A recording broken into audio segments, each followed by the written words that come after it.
Hello. ठीक है बात।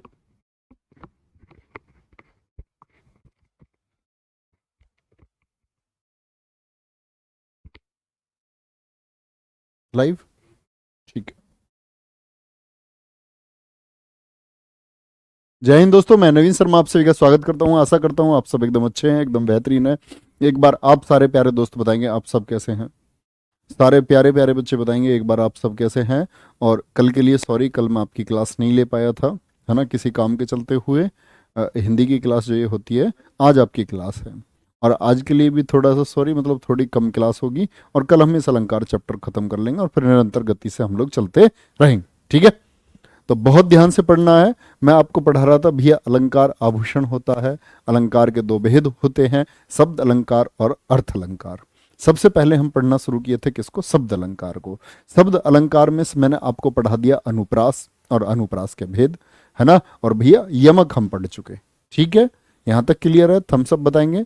पिछली क्लास में बिल्कुल सारी चीजें क्लियर होंगी। आज की क्लास को भी बहुत ध्यान से समझना, बड़ी अच्छी क्लास होगी और समझ पाएंगे। अगर हम बात करते हैं श्लेष अलंकार की, तो श्लेष क्या है? ये जो श्लेष शब्द है बच्चे, इस श्लेष का अर्थ है चिपकना। श्लेष का अर्थ होता है चिपकना, है ना। जैसे सरेस होता था पुराने समय में, जानवरों की हड्डियों का बनता था, चिपकना।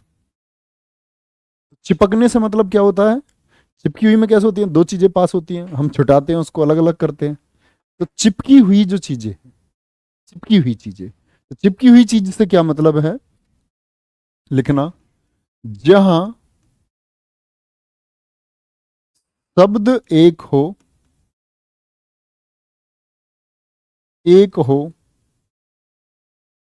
और उसके अर्थ एक से ज्यादा हो।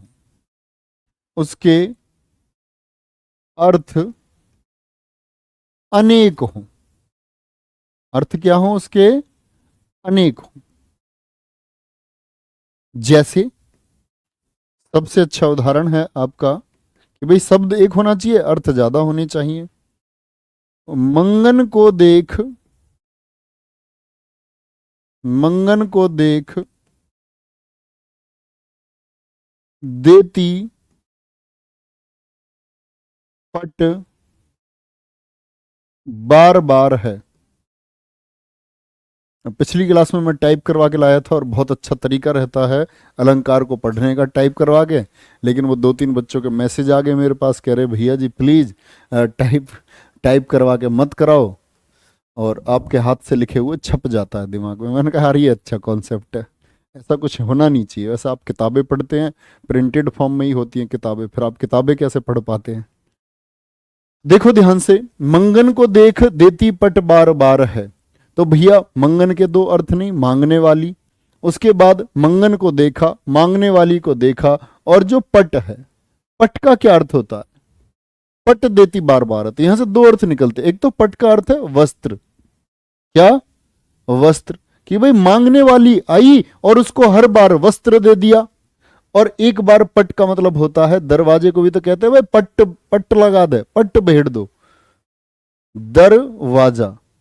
मांगने वाली आई और फटाक से दरवाजे को लगा दिया। भाई किसको लगा दिया? दरवाजे को बंद कर दिया। तो क्या समझोगे बात से? एक ही शब्द के दो अर्थ हो या ज्यादा भी हो सकते हैं, जरूरी नहीं है दो ही हो। अनेक बोला इसीलिए, तो भैया क्या बोल देंगे उसको? श्लेष अलंकार हो जाएगा। क्या हो जाएगा? श्लेष अलंकार हो जाएगा। जीएस की क्लास में हम रोने लगे तो सचिन कुमार मेरे भाई, नहीं, ऐसी जरूरत नहीं है। दरअसल में क्या हुआ था, देखो ये हिस्सा है ना, ये वाला हिस्सा, इसमें पेन है, इसमें बहुत सारा पेन था जो। और मुझे लगा, मैंने कहा यार बच्चे सोचते होंगे मास्टर जी यार क्लास में ड्रामा तो नहीं करते, ये शाम को हंसते हैं, सुबह को ये उदास से क्लास लेते हैं, कभी दोपहरी में ये कैसे हो जाते हैं। अब देखो फिट है एकदम, उसमें कोई दिक्कत नहीं, उसकी दवाई ले ली, अब एकदम ओके है वो। मंगन को देख देती पट बार बार है, नंबर एक। चलो भाई नंबर दूसरा क्या है? देखो जो लाइन आती है, जो रहीम गति दीप की। किसकी गति है? जो रहीम गति दीप की। कुल कपूत, कुल मतलब परिवार का कुल कपूत गति सोए, गति सोए, बहुत अच्छी लाइन है।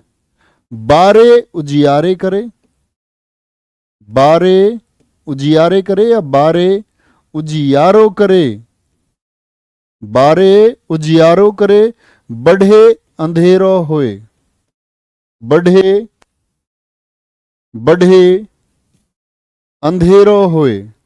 एक बच्चा कह रहा कनक कनक, बेटा वो दो शब्द हो गए। कनक कनक यमक में जाएगा, दो शब्द। यमक पिछली क्लास में पढ़ा है, पहले पिछली क्लास करके आओ। यमक में क्या बताया, दो शब्द होते हैं और दोनों के अर्थ होते हैं।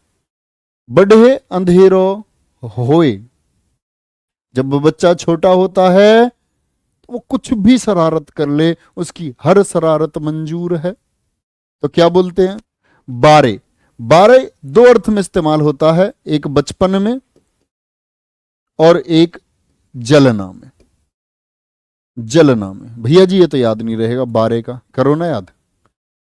बचपन में और जलने में, बारे उजियारे करे। जब बच्चा बड़ा हो रहा होता है तो परिवार का नाम रोशन कर रहा होता है। जलता है जैसे दीपक, तो दीपक के और कुपूत, कपूत, कपूत कौन होता है, तत्सम में कुपुत्र, बुरा पुत्र। तो बुरे पुत्र और दीपक की तुलना, यानी दिवला, दिया, उसको एक समान बताया गया है। कैसे कि वो दोनों जब बारे मतलब चलते हैं, बचपन में बड़ा अच्छा लगता है, बच्चा गलत काम करता है, शरारत करता है, सब हंसते हैं उस पर। ऐसे ही दीपक जब जलता है तो बड़ा उजियारा करता है। लेकिन जब बढ़े, क्या बोला, बढ़े, और बढ़े का मतलब क्या होता है, बढ़े का मतलब होता है एक तो बढ़ना, क्या कि भाई कोई चीज बढ़ गई, बढ़ गई, और बढ़ी कैसे, और एक हो गया बुझना। बढ़ी कैसे भाई, बढ़े से मतलब बढ़ना, अगर ऐसे नहीं समझो तो बड़े होना लिख लेना, क्या, बड़े होना। और जब वही कपूत बड़ा हो जाता है और गलतियां करता है तो बढ़े अंधेरा होए, तो भैया फिर उसकी वजह से अंधेरा हो जाएगा। रहीम गति दीप की, कुल कपूत गति सोए, बारे उजियारे करे। तो बचपन में तो वो चीजें अच्छी लगती हैं, बढ़ने पर वो चीजें क्या लगने लग जाएंगी, बेकार लगने लग जाएंगी। ऐसे ही दीपक का है, जब जलता है तो उजियारा करता है, बढ़े का मतलब बुझता है। कहता नहीं है, आपने सुना दुकान को भैया बढ़ा देना। दुकान वाला कोई भी ये नहीं कहता मैंने दुकान बंद कर दी है, बंद का मतलब होता है परमानेंट बंद। वो ये कहते दुकान बढ़ा दी, बढ़ाने का मतलब है बुझना, फिर जलेगी। तो क्या बोलते हैं, बढ़े। समझ में आई बात। एक शब्द के दो अर्थ। और बच्चे जो एग्जाम्पल है इनको याद रखो। जिस बच्चे के ये संभव नहीं है ना जी, अर्थ मैं नहीं याद करता, लेकिन बेटा ये याद कर लेना मेरे दोस्त कि बारे उजियारे करे, रट ले तो बेशक से, लेकिन याद रखना ये श्लेष में है। तीसरा, प्रियतम बता दो, बता दो या बतला दो, प्रियतम बतला दो मेरा लाल कहां है, प्रियतम बतला दो मेरा लाल कहां है। बताओ भाई, लाल किस किस को कह रही है, लाल किस किस को कह रही है, बोलो। प्रियतम अपने प्रिय पति से कह रही है बतला दो मेरा लाल कहां है।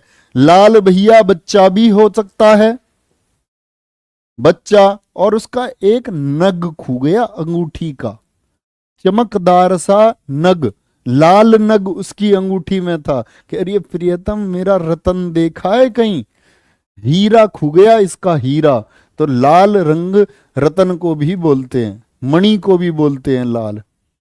तो प्रियतम बतला दो मेरा लाल कहां है, ये क्या हो गया भैया, श्लेष अलंकार हो गया। सुबरन को ढूंढत फिरत, सुबरन को ढूंढत फिरत, सुबरन को ढूंढत फिरत कभी वह विचारी चोर। कौन ढूंढे फिरते हैं, स्वर्ण को। सुबरन को ढूंढत फिरत कवि व्यभिचारी और चोर। ये क्या बात हुई जी, चोर के कोई दो अर्थ, कवि के कोई दो अर्थ, ना जी ना।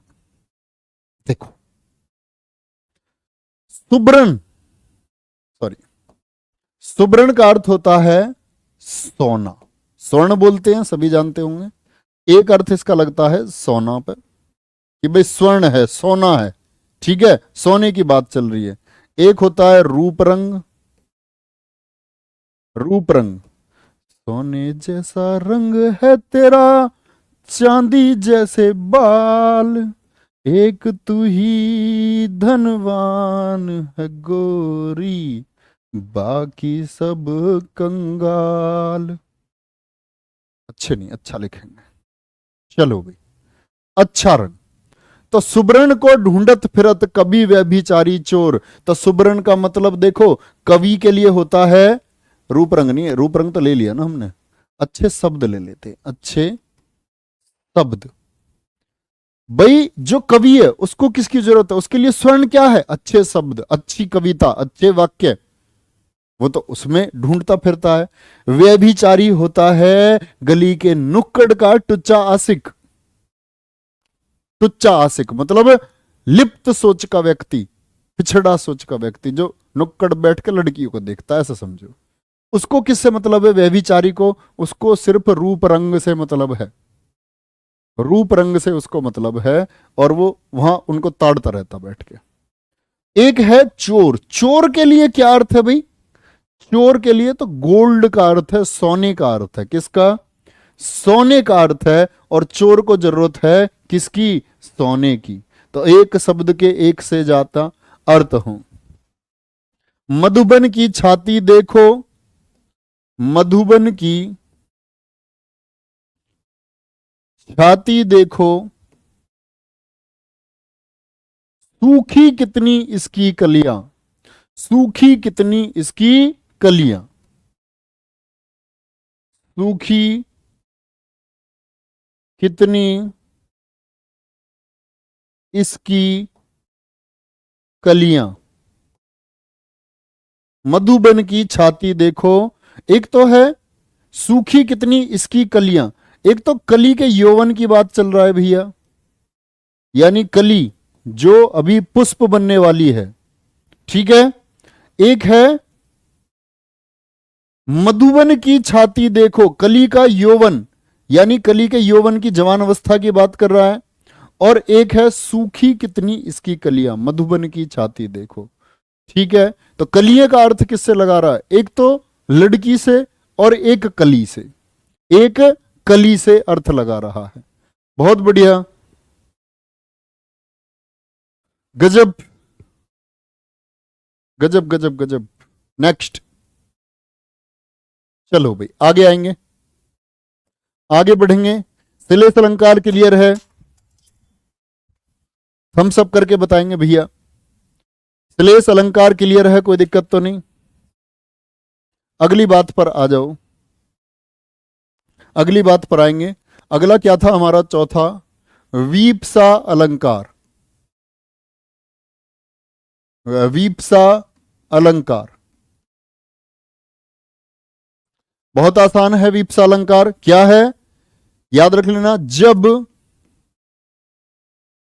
अत्यंत आदर के साथ में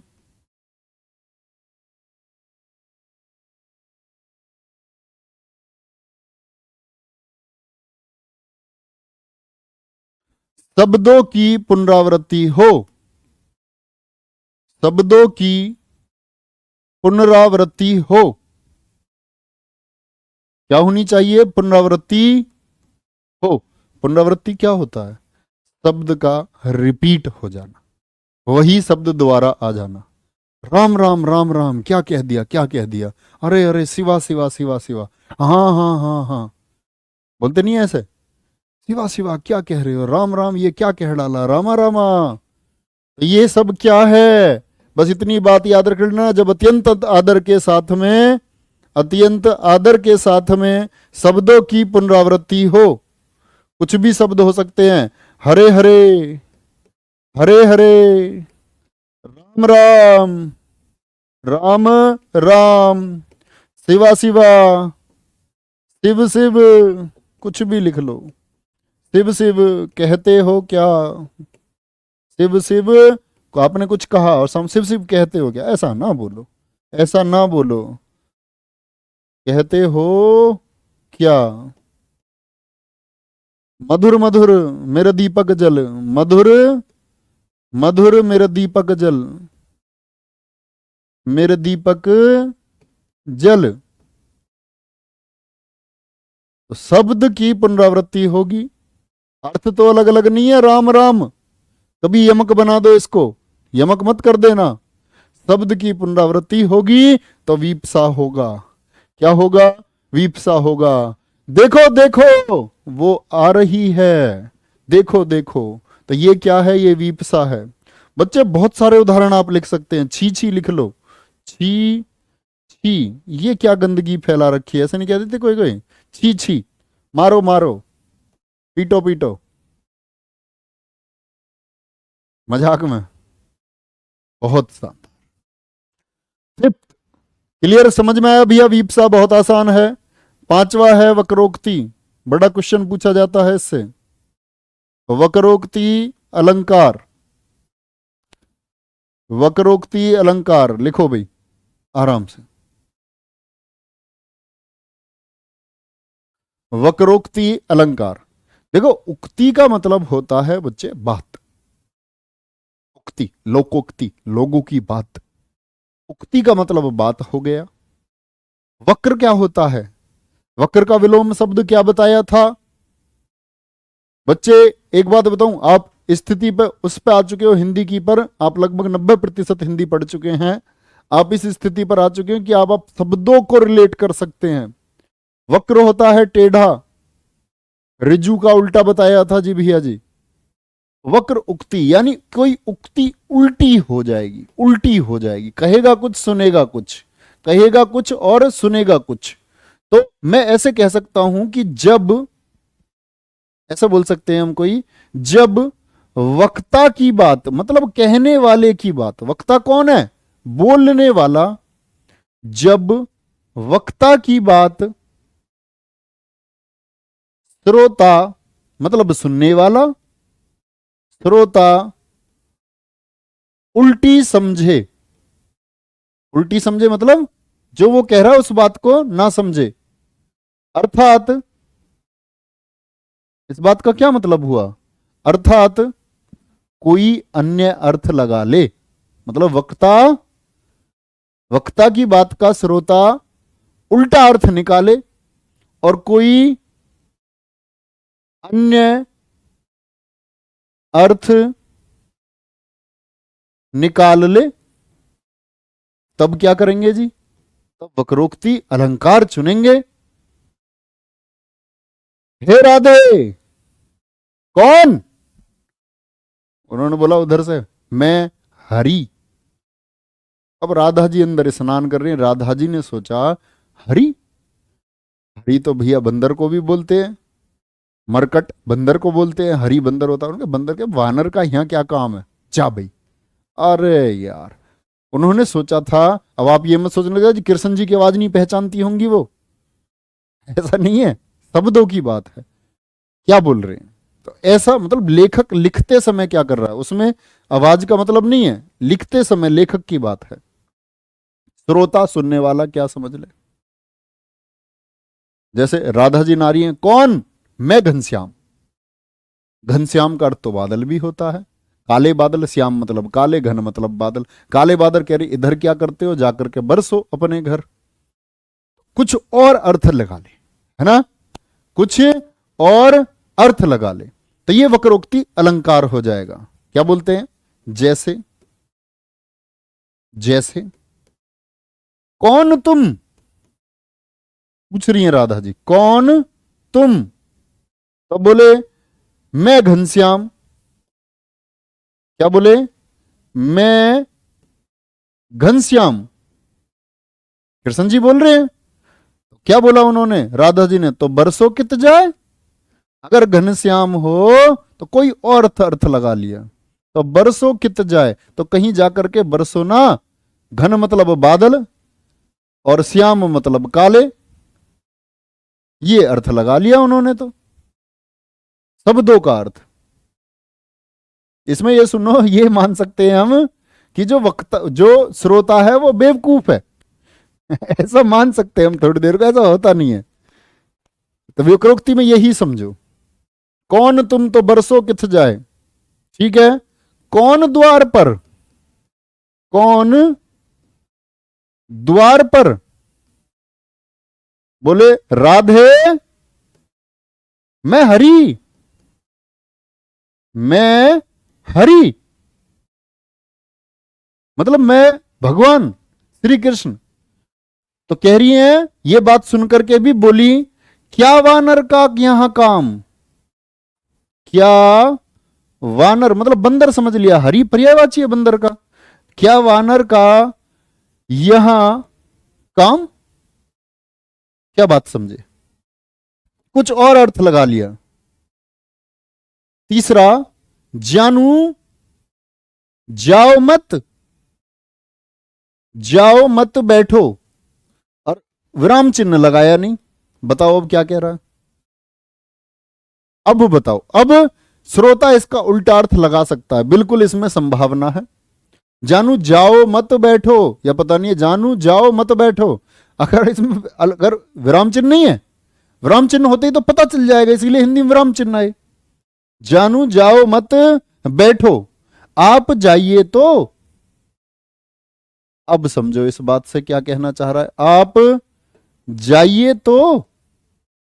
अब यार ऐसे समझ रहा है, ऐसे जाकर दिखा, जरा जाके दिखा, आप जाइए तो। भैया फिर क्या करेगा तू, या ऐसे समझो आप जाइए तो, भेज ही रहा है, पता नहीं चल रहा है, क्या बोलेंगे। बहुत बढ़िया, वेरी गुड। समझे बात को, क्या वक्रोक्ति है, बड़ी आसानी से समझ गए होंगे। और यही बताए थे मैंने आपको शब्द अलंकार में प्रमुख 5 भेद। फिर हम पढ़ेंगे अर्थालंकार को। अर्थ अलंकार में मैंने आपको बताया था बच्चे, अर्थ अलंकार में, अर्थ अलंकार में अर्थ के आधार पर चमत्कार होता है, अर्थ के आधार पर चमत्कार होता है। जैसे इसमें सबसे पहले हम पढ़ेंगे उपमा को। इसको उपमा अलंकार को। क्या है ये उपमा अलंकार, चलो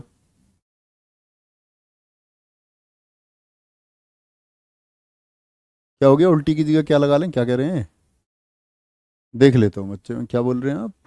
जब वक्ता श्रोता की वक्ता की बात श्रोता उल्टी समझे, उल्टा समझे, अरे यार एक ही बात है, तुम बड़े कलाकार हो। उपमा का अर्थ बताइए, उपमा का क्या अर्थ होता है, शाब्दिक अर्थ क्या होता है उपमा का, उपमा का क्या शाब्दिक अर्थ होता है, बोले। उपमा का अर्थ होता है, उपमा का अर्थ है तुलना, उपमा का अर्थ है तुलना, कंपैरिजन। क्या होता है, तुलना की जाती है। तुलना किस तरह होगी, बहुत आसान है बच्चे, बड़े आसान आसान प्रश्न इस पे आते हैं, ठीक है।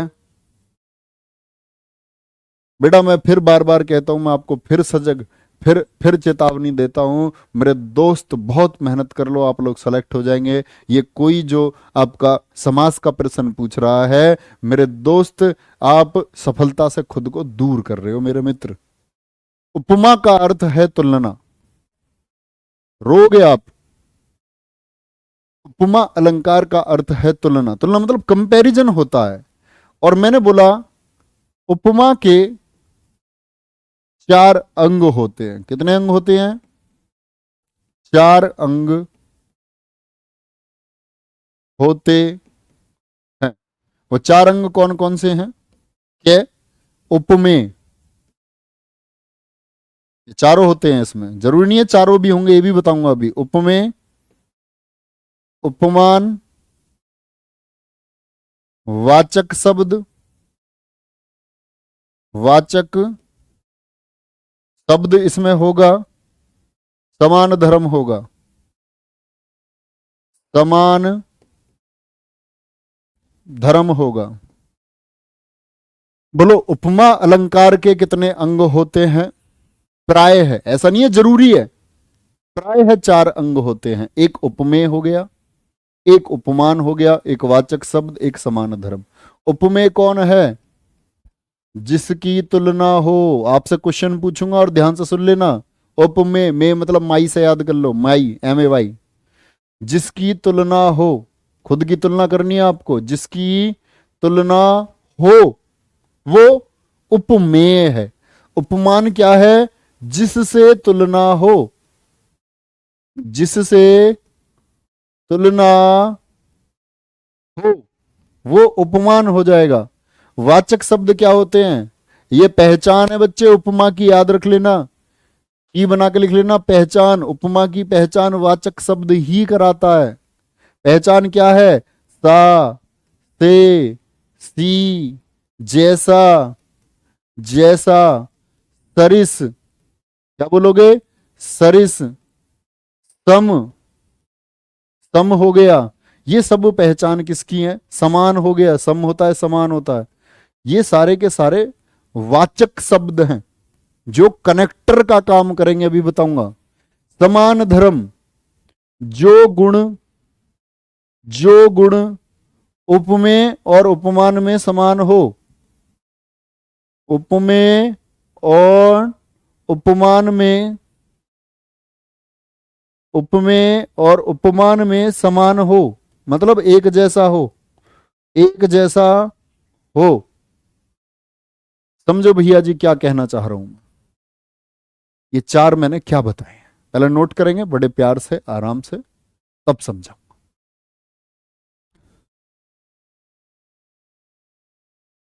कोई दिक्कत? अभी सिर्फ हम इसके अंग बात कर रहे हैं।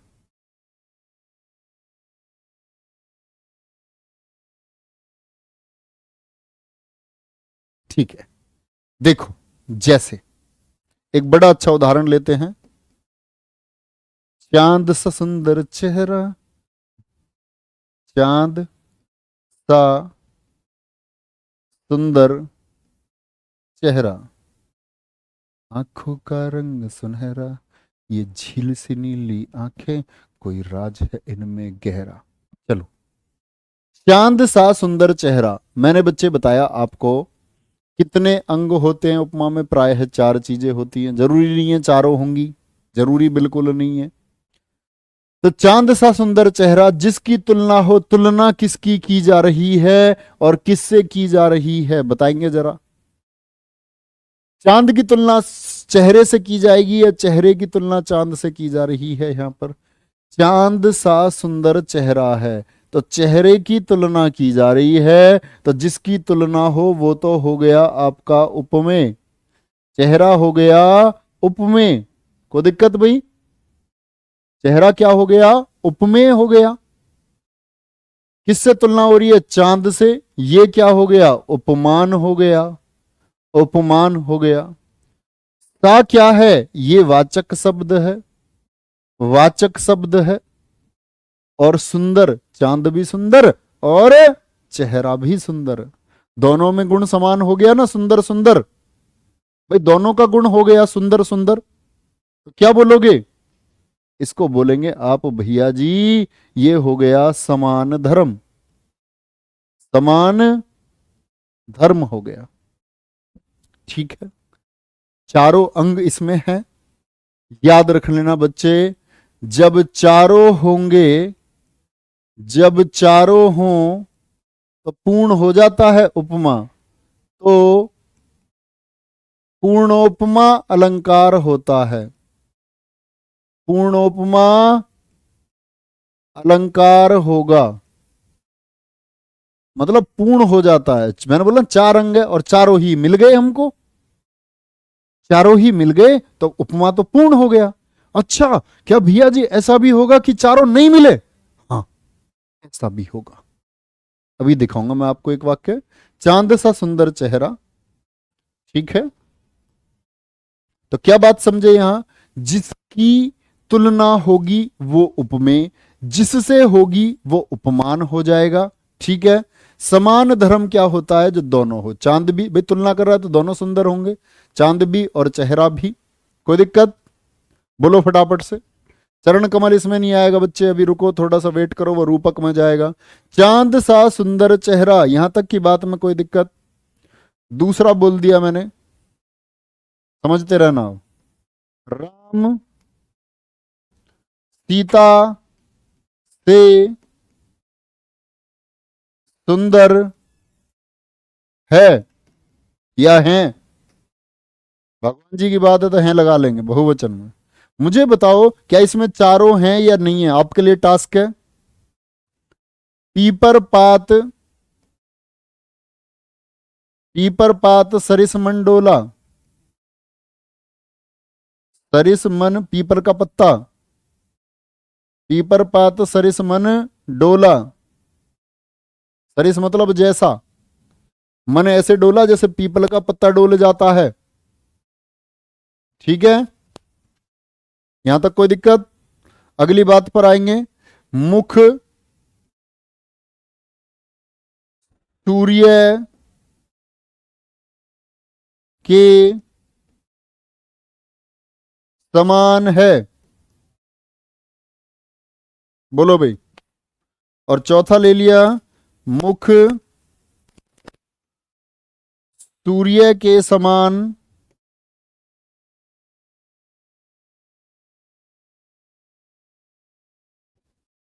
तेज है। ये वाक्य लिखेंगे तब मैं समझाऊंगा आपको। मानो इसमें नहीं आएगा बच्चे, मानो मनहु जानो जनहु सब उत्प्रेक्षा में जाते हैं। चलो, उपमेय की बच्चे उपमान से तुलना होती है। चलो, राम सीता से सुंदर है, तुलना किसकी हो रही है? राम की। क्या हो गया? उपमेय हो गया। सीता क्या हो गई? उपमान हो गई। से क्या हो गया भैया? वाचक शब्द हो गया। और सुंदर क्या हो गया? क्या बोलोगे? चारों हैं जी, पूर्णोपमा है। समझ रहे हो बच्चे? पूर्णोप मां हो गया, पूर्णोपमा अलंकार है, यानी पूर्ण है, चारों अंग इसमें हैं। समझ रहे हो मेरी बात को? चारों अंग है। ये वाला देखना, पीपर पात, पीपर का पत्ता, ये कौन हो गया? उपमेय हो गया। लिखते रहना। किसके जैसा? मन से तुलना कर रहे हैं इसकी। पीपर का पत्ता मन के जैसा डोला, तो मन हो गया उपमान। सा हो गया वाचक शब्द, और डोला, तो पीपर का पत्ता भी डोला और मन डोला। मन डोला मेरा तन डोला, ये तो सुना होगा ना सबने, मन डोला।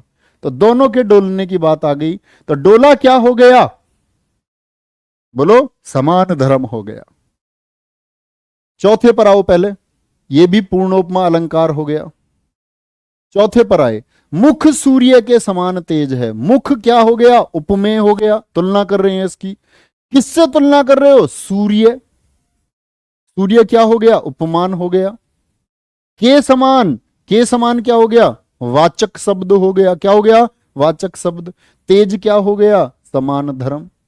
मुख भी तेज और सूर्य भी तेज, तो जो दोनों एक को दर्शाए, जो उपमेय और उपमान के गुण बताए, वो आपका क्या हो जाता है? कितने हो गए? 4 हो गए, यानी ये भी पूर्ण उपमा। भैया जी उसको बताओ दूसरे को जिसमें चारों नहीं होते हैं। जिसमें चारों नहीं होते उसको बोलते हैं लुप्तोपमा। कैसे होता है देखो, लुप्त हो गया कुछ, लुप्तोपमा। लुप्त मतलब गायब हो गया कुछ, गायब मतलब कोई एक अंग नहीं है। चारों हैं तो पूर्णोपमा। देखो भाई, मुख की तुलना कर रहा हूं भैया, तुलना किसकी हो रही है? मुख की। मुख क्या हो गया? उपमेय हो गया। देखो ध्यान से, किससे तुलना कर रहा हूं? सूर्य से। ये क्या हो गया? उपमान हो गया। के समान, ये क्या हो गया? वाचक शब्द हो गया। ऐसा कौन सा गुण है जो दे रखा है जो उपमेय का भी हो और उपमान का भी? जैसे यहां तेज दे रखा था, इसमें कुछ है? यस और नो, सिर्फ इतनी बात बता दो। तीसरी पंक्ति में क्या समान धर्म है? भैया जी वाचक शब्द तो है, सा से सी के समान के जैसा सरिस, सम। लेकिन भैया समान धर्म होता गुण जो दोनों के जैसा हो, ऐसा होता मुख सूर्य के समान गोल है तो भी मान लेते, कुछ दिया ही नहीं है तो एक गायब कर दिया। क्या नहीं है यहां पर, क्या नहीं है, समान धर्म नहीं है। और चार अंग होते हैं, चार अंगों में से एक नहीं है तो भैया लुप्तोपमा हो गया। बोलो हुआ कि नहीं हुआ। उम्मीद करूंगा बहुत अच्छे से आपको ये जो मैंने समझाया है, बाकी बचा हुआ श्लेष भी, विप्सा भी, वक्रोक्ति भी और साथ में अर्थ अलंकार को हम शुरू कर चुके हैं। कल की क्लास में हम अलंकार को खत्म कर रहे होंगे, आज की क्लास में सिर्फ इतना ही। उम्मीद करूंगा बहुत अच्छे से समझा होगा। प्यारे बच्चे जरूर इसको आप लोग एक बार पढ़ लेंगे बहुत अच्छे से, ठीक है। पढ़ते रहिए, आगे बढ़ते रहिए, बहुत मेहनत करनी है दोस्त, विनती करता हूं मतलब चमका दो घर को भी और खुद को भी, इतनी मेहनत अपने ऊपर करो।